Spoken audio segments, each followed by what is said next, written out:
Begin by instructing your patient to sit upright with their feet flat on the floor. Before assessing their blood pressure, make sure they've rested for at least 5 minutes. Next, make sure you lift the patient's shirt and place the correct size cuff over bare skin for a more accurate reading. For adults, the bladder inside the cuff should encircle 80% of the arm and 100% of the arm in children. Keep in mind, if the bladder is too small, you may get a falsely high reading. You also want to make sure the patient arm is at the level of the heart. Once you begin assessing their blood pressure, instruct the patient to not speak. It is important to make sure to align the arrow on the cuff over the brachial artery.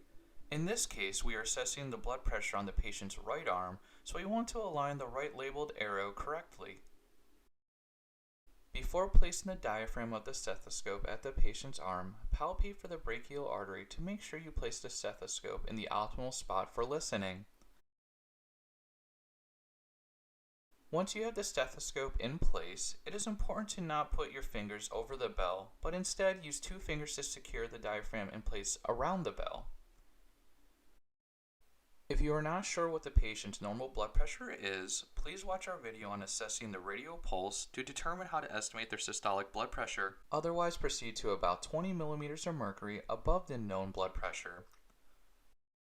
This patient's systolic blood pressure is around 120, so it is being pumped up to about 140 millimeters of mercury.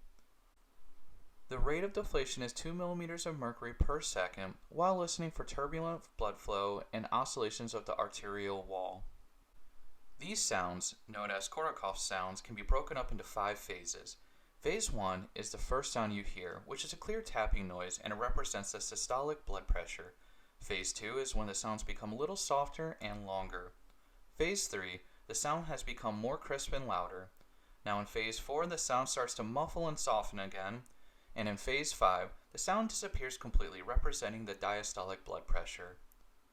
Finish up your assessment by removing the pressure cuff and move on to your next test.